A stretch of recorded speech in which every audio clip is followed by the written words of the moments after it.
Hi, I'm Greg Randall, NTPA Office General Manager, and alongside me I got Josh Steinmetz. He's with Web Operations and the NTPA Video Board, and welcome to another edition of NTPA's Webcast, bringing you up to date on all the happenings in the world of the National Tractor Pullers Association. And Josh, so far so good. It's kind of been a wet month of June so far, but we've gotten all of our action in nationally.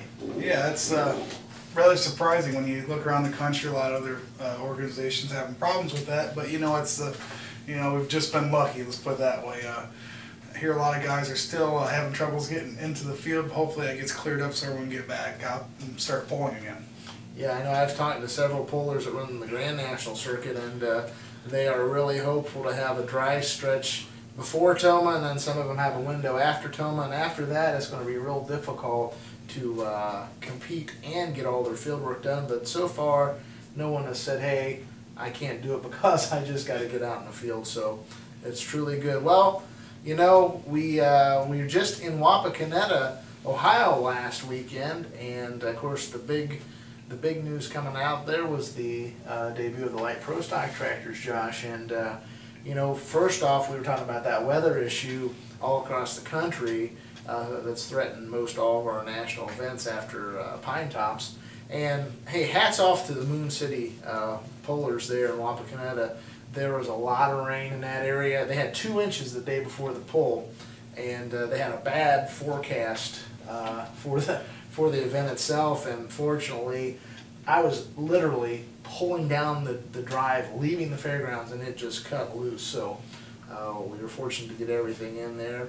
Not many places would have got it in. So again, kudos to the the Moon City pullers rather.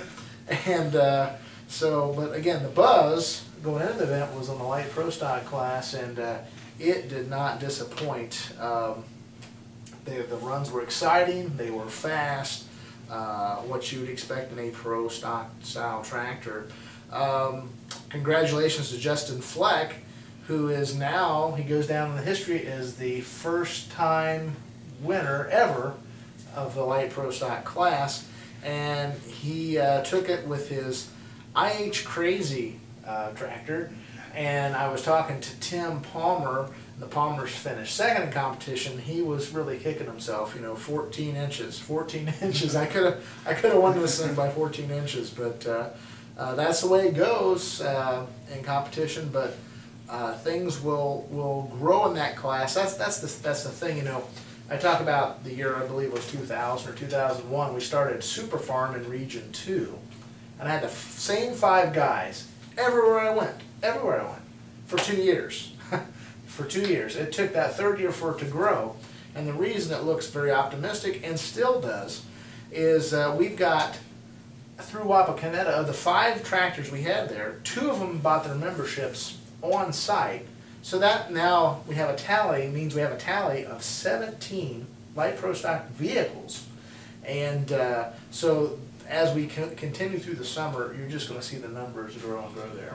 I believe so. I think maybe a couple of those guys may have been scared away because of the threatening weather, as you said, and that probably hurt some of the other classes as well. But yeah, I mean, overall, from my understanding, very good poll and a very well turned out poll from the poller standpoint. Yeah, the weather did hold some things down. The crowd was down, I think, a little bit from what they were looking for there. But again, early in the season, that's kind of sometimes the roll of the dice with a second year event. But one thing, I had a discussion, both Brent Payne, who has G Machine Shop, GMS, there in the Cincinnati area, and also Dave Weish of Wipeout Enterprises, who's right around that area there. Both of them told me, Greg, I've not seen it this bad in the high performance pulling parts side of things, of not being able to get parts.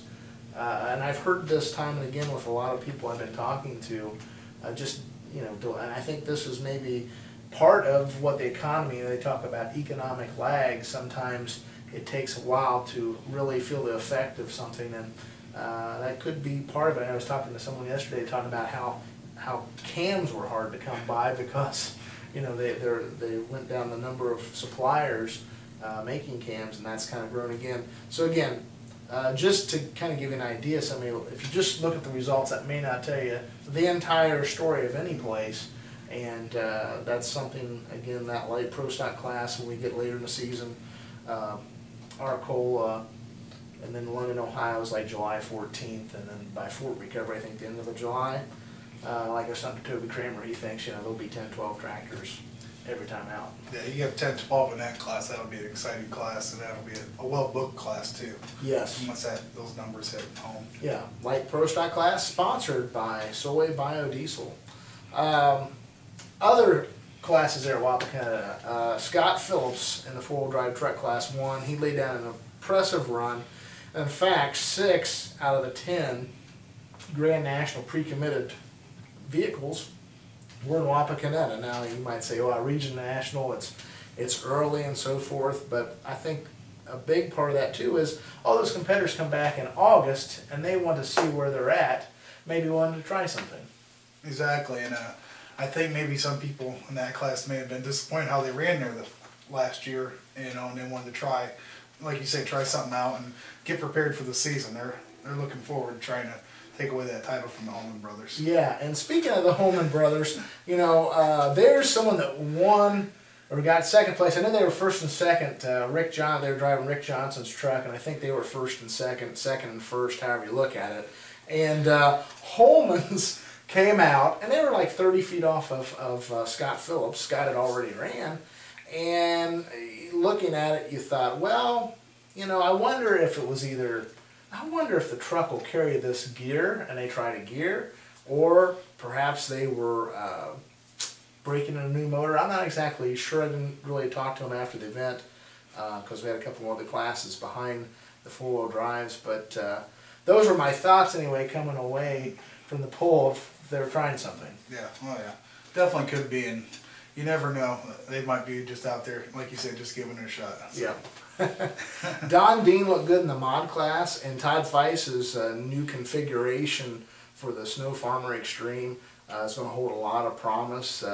Seemed like he was getting kind of out of joint there and had to hit the brake, and maybe didn't do exactly what he was hoping to do there. And another, not a new machine, but a reconfigured machine would be Chris Shoemaker and Keith Horst with the Fury modified, and they actually had 4 engines on it. They were 2 transverse, kind of like a la Bob Joe stock type of hanging sideways. And I was told earlier that it would be in Toma, Wisconsin, and a few other Grand National events this summer with 4. So something to look forward to. So Wapakenta went well. The events down in Region 6 went off pretty well. And again, it just looking forward to the action coming up. A lot of people look at the Toma event as the true kickoff to the season because of just the enormous event that it is in all the divisions. So, and everybody's together in one spot. So it's we're looking forward to that next week.